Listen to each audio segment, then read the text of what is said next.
Hari ini insya Allah kita akan kembali melanjutkan kajian rutin kita, di mana kajian terakhir membahas mengenai tentang mubtilatus sholat, pembatal sholat. Nah, pada kesempatan kali ini insya Allah akan membahas lanjutan. Ini pembahasan yang cukup urgent atau cukup hot, sering dibahas, diperbincangkan, bahkan diperdebatkan, ya, yaitu mengenai tentang ahkamul kunut, hukum-hukum yang berkaitan dengan kunut. Teman-teman yang berbahagia dimuliakan Allah Subhanahu wa taala, sebelum kita berbicara mengenai tentang kunut secara hukum, ini mungkin item yang terpenting. Kita harus pahami dulu kondisi kunut, karena ternyata kunut itu bukan cuma satu, hadir. Kunut itu ada 3 bagian. Ya, saya ulangi lagi, kunut itu ada 3 bagian. Yang pertama, teman-teman yang dimuliakan Allah Subhanahu wa taala, adalah kunut subuh. Yang kedua adalah kunut witir, dan yang ketiga adalah kunut nazilah. Nah, ini harus kita pahami dulu karena nggak bisa dicampur aduk, gitu ya. Kalau yang kunut nazilah ini ulama sepakat, tidak ada perbedaannya tentang kunut nazilah. Artinya kunut nazilah sebagai sebuah kunut yang disyariatkan. Jadi jangan salah, orang Muhammadiyah tidak berkunut, siapa bilang? Orang Muhammadiyah juga berkunut untuk kunut nazilah. Karena semua mazhab sepakat untuk kunut nazilah ini tidak ada perbedaan. Teman-teman yang dimuliakan Allah Subhanahu wa taala, hal ini kalau kita rujuk dalam banyak hadis Nabi Muhammad sallallahu alaihi wasallam, beliau melakukan kunut nazilah. Ya, diceritakan bahwa Nabi berkunut da'a li qaumin, mendoakan kepada kaum, au da'a ala qaumin, atau berdoa untuk melawan kaum, begitu. Artinya di sini kunut nazilah. Seperti kita, mohon maaf teman-teman, ya, seperti keadaan teman-teman kita di Palestina, dibombardir, maka kemudian kita membela saudara kita di Palestina, dan kemudian kita berdoa kepada orang yang mendolimi, ya, orang-orang yang mendolimi saudara-saudara kita di Palestina. Itu namanya kunut nazilah. Di kunut nazilah, sekali lagi saya ulangi, ulama sepakat, tidak ada perbedaan. Bahwa kunut nazilah itu memang ada sesuai dengan namanya nazilah. Nazilah itu kejadian eksidental, kejadian yang terjadi dalam momen-momen tertentu, seperti contoh musibah, bencana alam. Sama itu Pak, ya.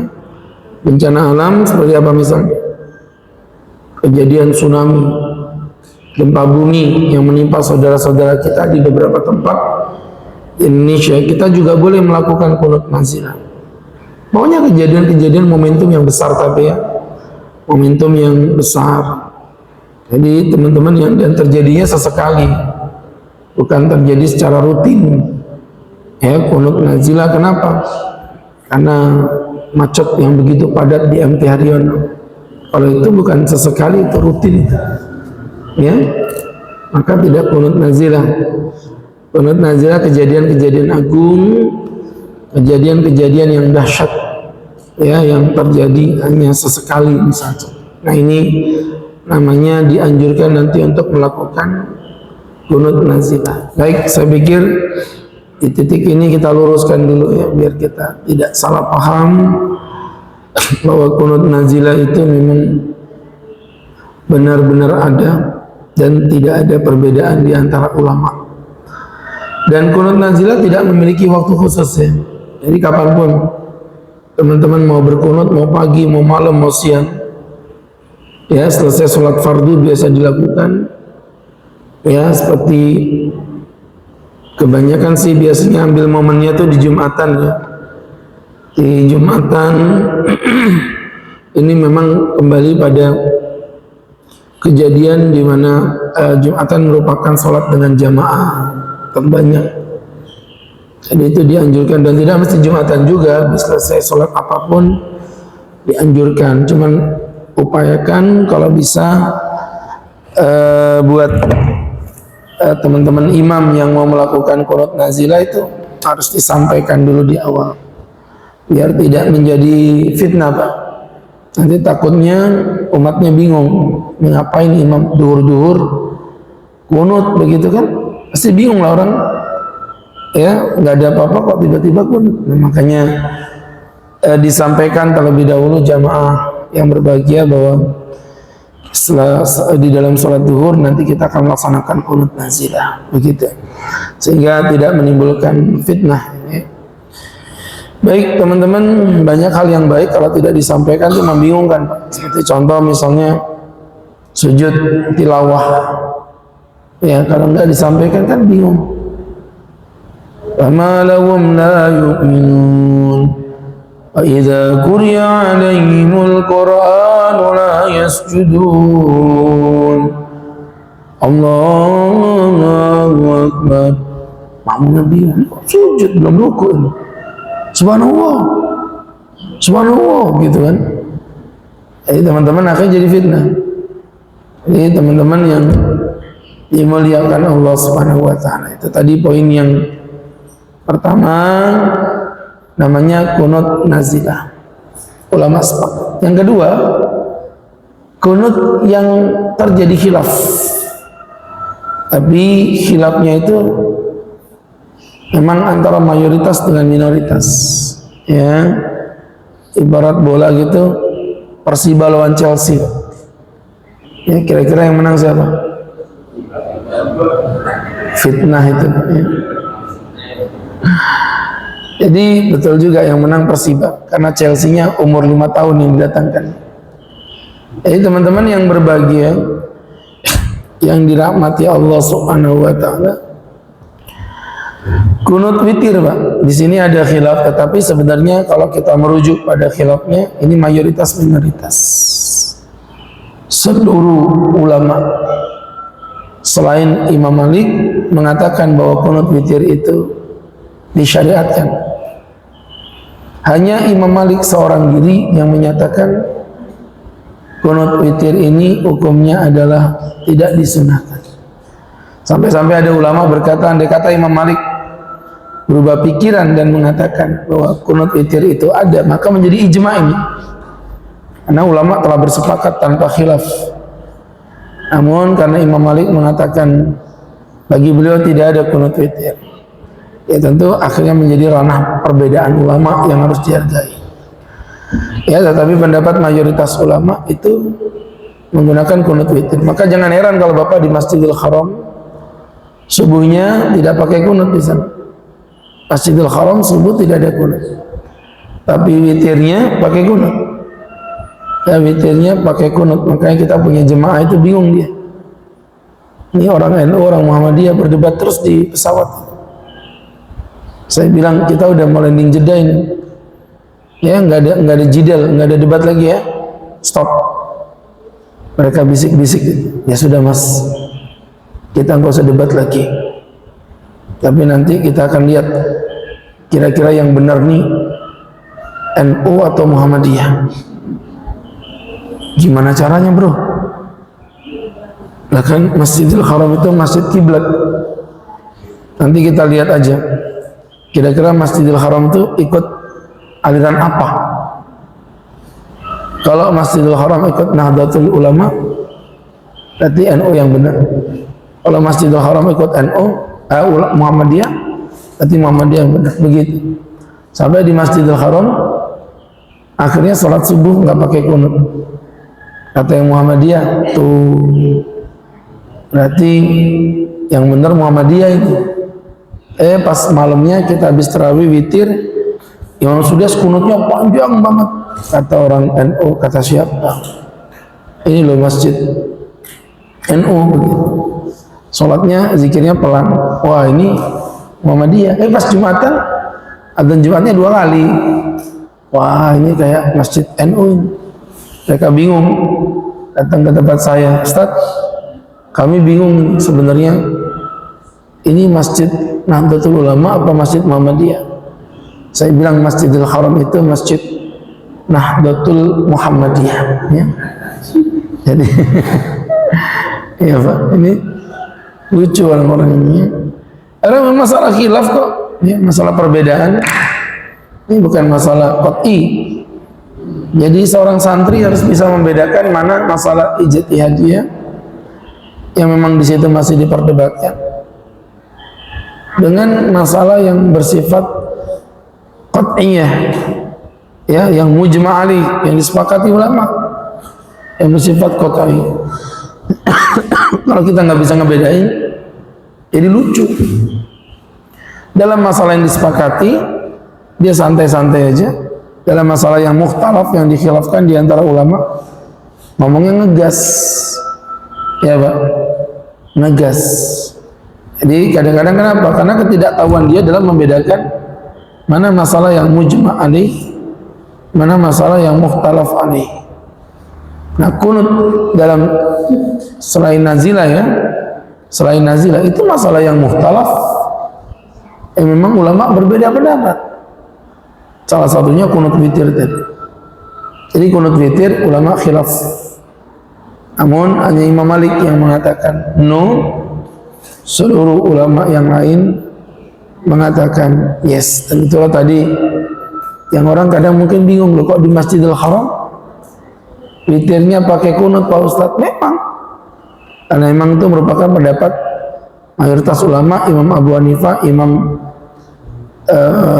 Syafi'i dan Imam Ahmad. Sebagaimana kita ketahui bahwa di Masjidil Haram itu dominan mazhab Imam Ahmad, sehingga di dalam mazhab Imam Ahmad itu memang melakukan kunut di dalam itu.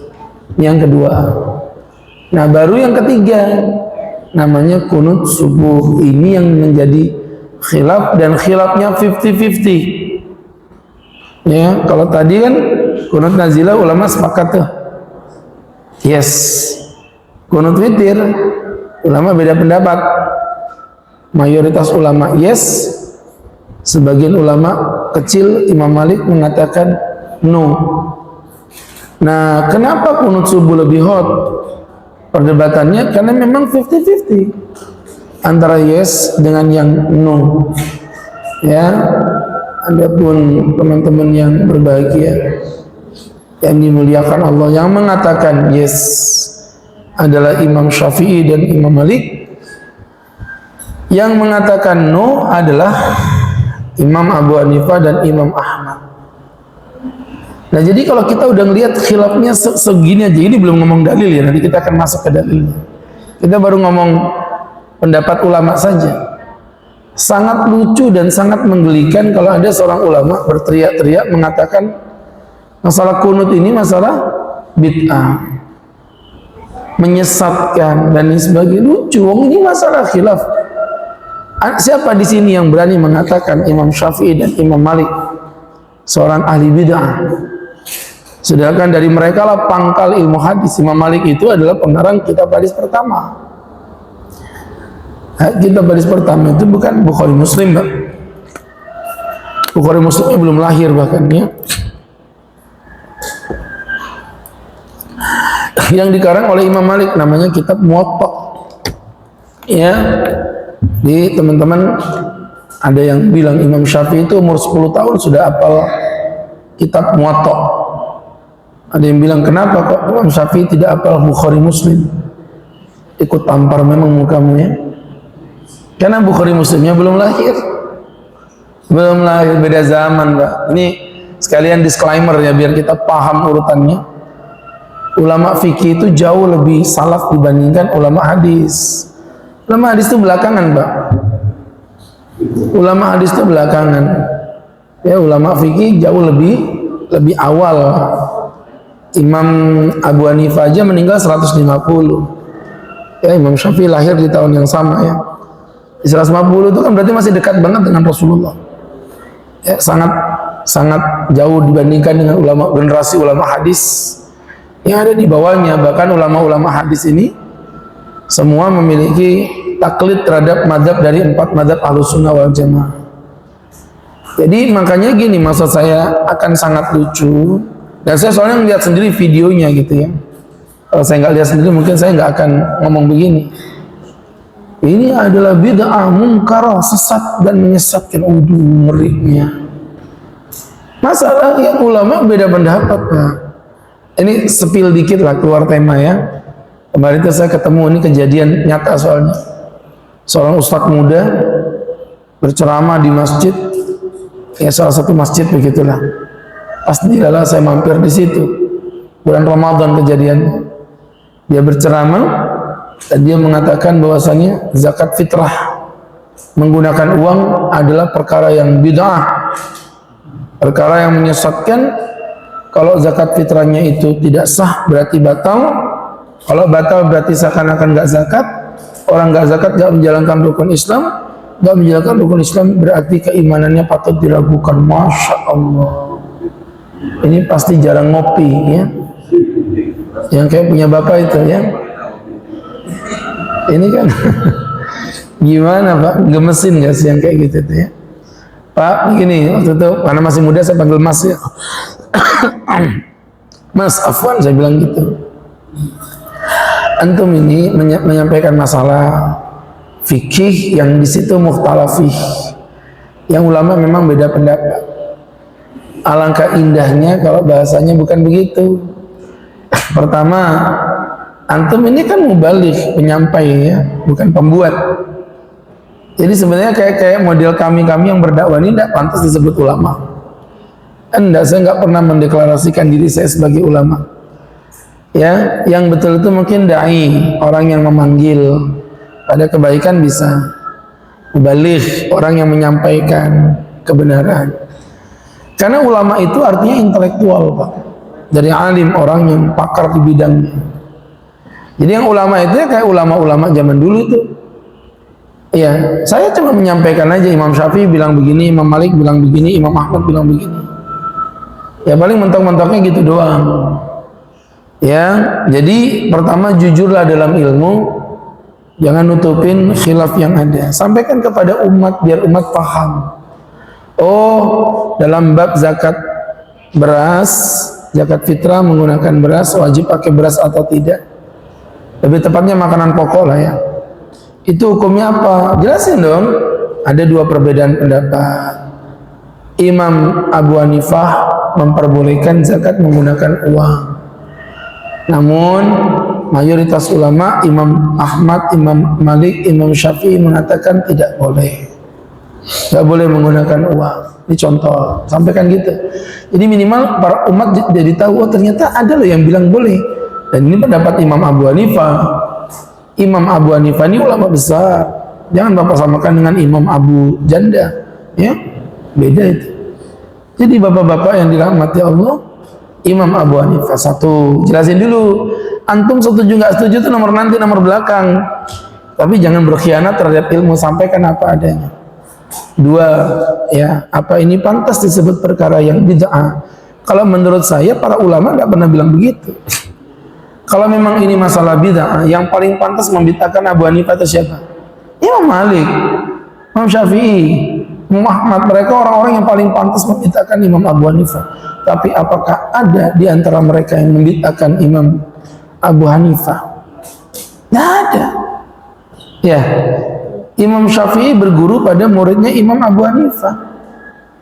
Ya, bahkan mengatakan Imam Abu Hanifah ini Imamul Azam, Imam Agung. Beliau pendiri fikih, Pak. Dulu nggak ada fikih dulu. Fikih itu yang pertama kali menetapkan manhajnya, patokan dasarnya Imam Abu Hanifah. Ya, karena beliau melihat kalau orang awam kayak kita belajar langsung dari hadis belum tentu bisa menguasai. Maka beliau buatlah kajian namanya fikih, memudahkan orang awam seperti saya, Anda, kita semua ini untuk memahami aturan-aturan hukum. Nah, jadi ini Imam Abu Hanifah yang ngomong ya, bukan orang macam kita ini. Kemudian yang ketiga, mestinya jelasin dalilnya mayoritas ulama begini, dalilnya Imam Abu Hanifah begini. Baru setelah itu kamu boleh menyimpulkan. Tapi kesimpulannya pun bukan masalah bid'ah dan sunnah. Kesimpulannya gini, pendapat ini lebih rajih, pendapat ini lebih kuat. wa hadza arjah, wa hadza aqwa, ini pendapat lebih kuat, wa hadza aqrab lid dalil, ini lebih dekat pada dalil. Itu betul. Bapak cari aja, ini lebih sunnah. Tidak ada yang ngomong begitu. Ulama salaf ya, tidak ada. Sehingga berangkat dari situ, khilafnya ada, kita hormati, ya. Tapi Anda punya pendapat, menurut saya pendapat yang lebih rajih mayoritas ulama tidak boleh pakai uang, wajib menggunakan makanan pokok. Misal contoh begitu, nah keren. Saya ditembaki sama dia, tapi kata dia, ini kan jelas-jelas perkara bid'ah. Nabi tidak pernah contohkan zakat menggunakan uang. Jadi kita harus pakai beras. Nah saya senyum, saya balik lagi. Kalau memang dalilmu hanya karena Nabi nggak pernah pakai uang jadi haram, terus kamu pakai beras. Emang Nabi pernah zakat pakai beras?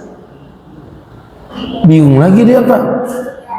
Nabi itu zakatnya pakai kurma, pakai gandum, ya, pakai tepung dan sejenisnya. Adapun penggunaan zakat fitrah menggunakan beras pun itu hasil dari kias. Ini dikiaskan ke ini. Kamu menyesatkan orang mengkiaskan ini ke uang, kamu menggunakan kias, kau samakan dengan beras. Jadi sebenarnya sama-sama kias, Mas. Itu masalah sudut pandang. Kalau masalah Anda mentarji yang mana itu lain masalah, bebas itu. Ya.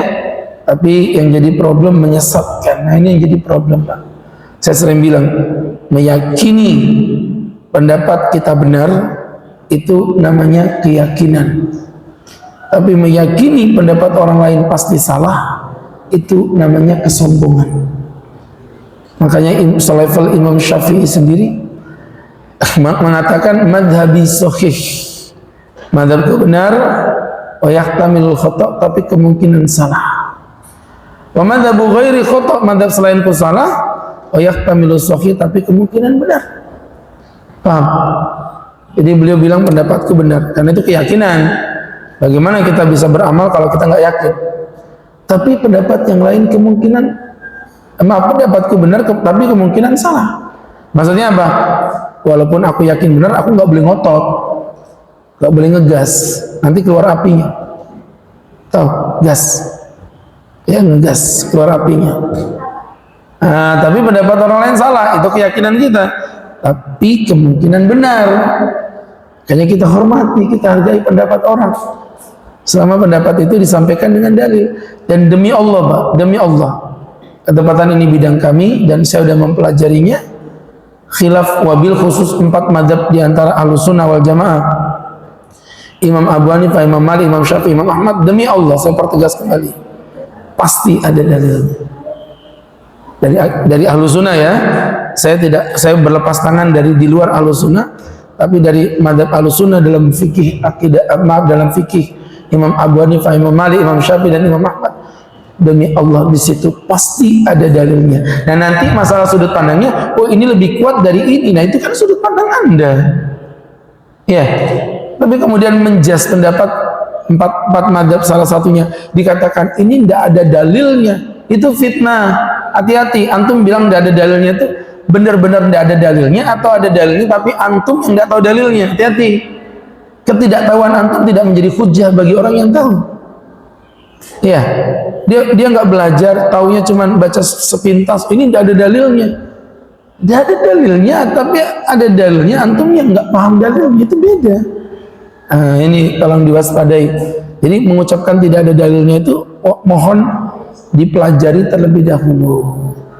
Jangan gampang menjas. Kemarin itu ada anak muda juga, Imam Syafi'i, Imam Ahmad mengatakan haid maksimal 15 hari. Itu tidak ada dalilnya. Terus gini, gak usah belajar dalil dulu. Yakin selevel Imam Syafi'i dan Imam Ahmad, gurunya para ulama hadis ini. Imam Syafi'i yang dijuluki sebagai Nasirus Sunnah, Imam Ahmad gurunya Syekh Ibn Taimiyah ini ngomong tanpa dalil. Antum yakin ngomong begitu? Saya bilang gitu. Atau jangan-jangan antum yang nggak ada dalilnya? Sudah saya cari, tak nggak ketemu dalilnya. Oh, ketidaktahuan antum tidak menjadi hujah bagi yang tahu. Jadi mohon maaf Pak, ulama itu memang karakternya selalu memberi solusi. Dalam bab haid maksimalnya berapa? Ada ditemukan satu hadis bahwa Nabi bersabda maksimal haid itu 10 hari, minimalnya 1 hari. Namun hadis ini memang dhaif. Hadis ini satu-satunya hadis dan dia dhaif. Maka di sini ditolak oleh mayoritas ulama. Nah, ketika ditolak oleh mayoritas ulama, itulah akhirnya menjadi sudut pandang. Ya, nah, kalau nggak ada dalilnya, apa yang kita lakukan? Imam Malik mengatakan kembali pada kebiasaan. Namun pendapat Imam Syafi'i dan Imam Ahmad, kalau nggak ada dalilnya, ya kita cari dalil yang bisa memberikan ruh dalam masalah tersebut. Dan akhirnya ditemukan ada hadis, Pak. Bunyinya itu begini. Nabi mengatakan bahwa imannya perempuan itu setengah dari keimanan laki-laki. Ada perempuan protes dong, dia bertanya, kenapa ya Rasulullah? Laki sholat, kami sholat. Laki puasa, kami puasa. Kata Nabi, li'annahunna, karena para wanita itu tamkusna, berdiam diri, ihdahunna, dengan dirinya, syatra umriha la tusalli, setengah hidupnya tanpa sholat. Setengah hidup. Apa yang membuat perempuan tidak sholat secara kontinu ya? Secara kontinu. Selain haid, gak ada. Maka dari situlah, karena bulan Hijriah itu maksimal di angka 30, kata-kata setengah hidupnya berarti menggambarkan bahwa mereka tidak sholat sebanyak 15 hari dalam batasan maksimalnya. Itu ulama itu begitu, Pak. Memahami dalilnya itu kadang-kadang seperti itu. Ini kalau saya jelasin akan melebar kemana-mana. Tapi kurang lebih memang sedemikiannya, teman-teman yang dimuliakan Allah Subhanahu wa ta'ala ala kulli hal. Jamaah yang dirahmati Allah, kami mempertegas kembali ya, teman-teman yang dimuliakan Allah. Ini tadi dalam bab-bab yang sudah kita sampaikan. Nah, kembali dalam masalah kunut, kenapa terjadi perbedaan pendapat? Ini yang disebut dengan sababul khilaf, adalah sebuah hadis yang diriwayatkan oleh Imam Abi Hurairah. Hadis ini sahih, ya, sudah nggak perlu diperdebatkan, teman-teman. Bukhari Muslim. Dari sahabat Abi Hurairah, Nabi diceritakan selesai sholat fajar, subuh maksudnya, dari bacaan dan bertakbir, kemudian beliau mengangkat kepalanya, Sami Allahu liman hamidah.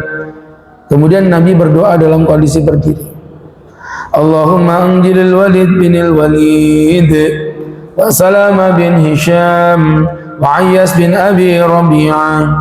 Ini nama orang-orang yang terdolimi dari kalangan muslimin. Tolonglah mereka ya Allah. Wal mustad'ifina minal mu'minin, dan orang-orang yang lemah dari orang beriman. Ya Allahumma al'in li hayyan wa ra'lan wa zakwan wa asiya asatillahi wa rasulah. Ya Allah, laknatlah hayyan, ra'lan, zakwan, dan Asia yang bermaksiat kepadamu dan Rasulnya. Ini orang-orang kafir Yahudi yang berkhianat kepada Nabi. Nah, jadi Nabi berkunut nih. Summa balagona, kemudian sampai kepada kami, ya, ayat Al-Quranul Karim. Nabi dapat surah Al-Quranul Karim, yaitu surat Ali Imran 128. 128, di mana Allah mengatakan, A'udzu billahi minasy syaithanir rajim. Laisa laka minal amri syai'un an yatuba 'alaihim aw yu'adzibahum fa innahum zalimun. Laisa laka minal amri syai'un. Muhammad, kamu tidak punya urusan apa-apa untuk aw yatuba alaihim, menerima taubat mereka, aw yu'adzibahum, atau mengazab mereka, fa innahum zalimun, mereka itu orang-orang zalim. Enggak ada urusan sama kamu, itu urusanku. Perhatikan, summa tarakahu, kemudian Nabi meninggalkannya. Nah, pertanyaannya, nyanya itu kembali kemana? Apakah nyanya kembali ke kunut, sehingga Nabi meninggalkan kunut, atau nyanya kembali ke laknat di dalam kunut sehingga Nabi tetap berkunut tapi laknat kunutnya yang dibuang.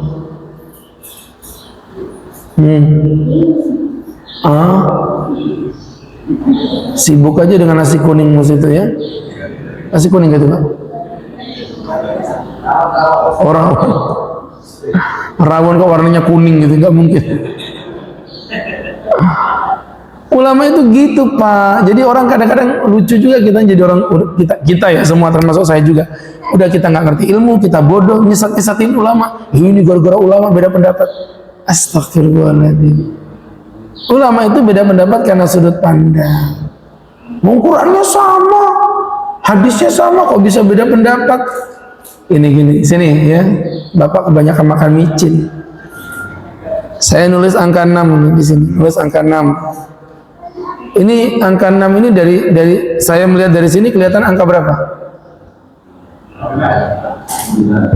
Ini bisa, aduh susahnya ya Allah. Saya di sini nulis angka 6 gini, saya. Nih. Dari tempat Ustadz kelihatan angka berapa? Ya 6 kok, 9 dari mana? Dari tempat Bapak kelihatan angka berapa? Ah gitu. Terus kita mau debat nih. Ini 6 Pak. 9 tak 6, 9 goblok, 9 goblok. Siapa yang benar sih? Paham ya? Itu yang disebut dengan sudut pandang. Nah kayak gini udah ketemu. Ternyata Imam Abu Hanifah mengatakan nyanya kembali ke kunut. Sumatarokau, Nabi meninggalkannya kembali ke kunut. Makanya dulu Nabi berkunut, Nabi kemudian tidak kunut lagi. Karena dikatakan Nabi meninggalkannya. Menurut Imam Syafi'i, enggak, nyanya kembali ke laknat. Memang betul pembicaranya tentang kunut, tapi jangan lupa ayatnya enggak ada ngomongin kunut. Ayat ini cuma ngomong kamu jangan menyumpahi mereka Muhammad, biarkan aja mereka itu, mereka urusanku. Berarti yang dilarang oleh Allah itu bukan kunutnya, laknatnya. Udah paham ya? Kenapa ulama berbeda pendapat? Menurut Imam Syafi'i dan Imam Ahmad, maaf saya ulangi, Imam Syafi'i dan Imam Malik, bahwa kunut subuh itu ada. Jadi yang dilarang itu hanya melaknat di dalam kunut. Merujuk pada hadis Barra bin Azib. Ini merupakan hadis Muslim. Ya, hadis riwayat Muslim. Nabi kana yaqnut fi subhi. Nabi berkunut di waktu sholat subuh. Ini mutlak begitu. Tidak ada penjelasan kapan dan mengapa. Intinya Nabi diceritakan kunut di dalam sholat subuh. Yang menjadi saksi adalah Barra bin Azib. Itu poin 1. Kemudian poin yang kedua, hadis Anas ditanya, aqonatan Nabi fi subhi, apakah Nabi berkunut di sholat subuh? Qala na'am. Kata Anas, iya. Faqila lahu aqonata qabla ruku, apakah beliau kunut sebelum ruku? Qala ba'da ruku, tapi setelah ruku. Yasiran, sedikit, maksudnya ketika bangun dari ruku. Inilah yang menjadikan landasan dari Imam Syafi'i dan Imam Malik mengatakan sedemikian. Namun ada pendapat kedua, yaitu pendapat Imam Abu Hanifah dan Imam Ahmad bin Hanbal yang mengatakan bahwa kunut subuh tidak ada. Merujuk pada hadis riwayat Abdul Malik al-Asy'ari. Hadis ini merupakan hadis yang sahih, diriwayatkan Tirmidzi. Ya Abah, wahai bapakku. Jadi ini manggilnya ke bapaknya, ya. Dan bapaknya ini Tariq bin Ashim namanya. Tariq bin Ashim. Wahai bapak, innaka qad shalaita khalfan Nabi, kamu sudah sholat di belakangnya Nabi. Wa Abi Bakar dan Abu Bakar, wa Umar wa Utsman, Abu Bakar, Umar, Utsman, wa Ali bin Abi Thalib, dan juga di belakangnya Abu Thalib bil Kufah.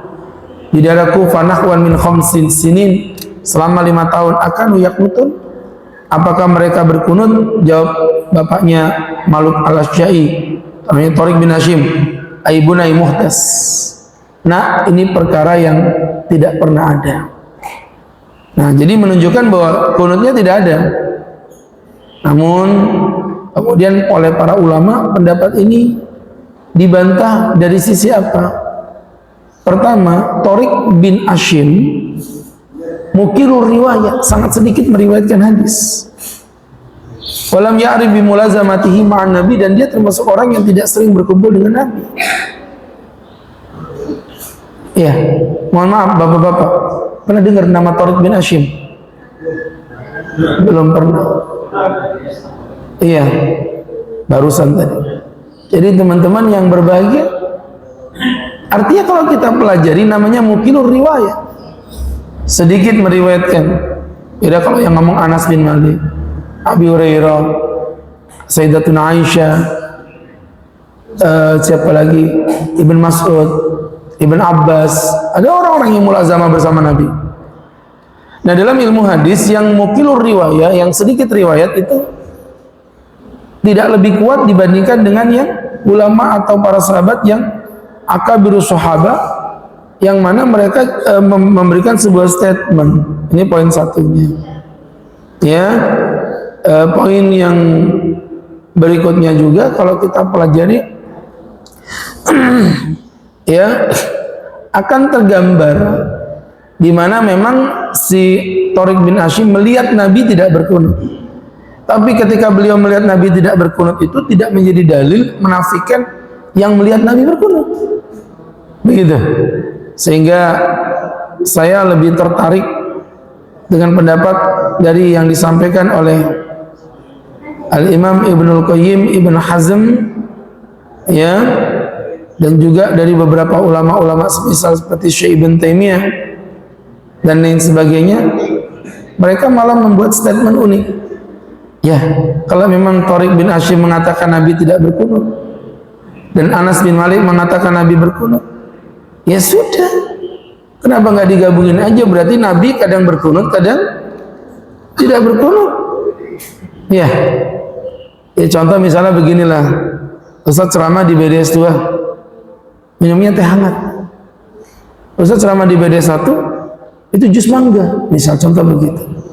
Lebih mahal jus mangga sih ya. Itu contoh.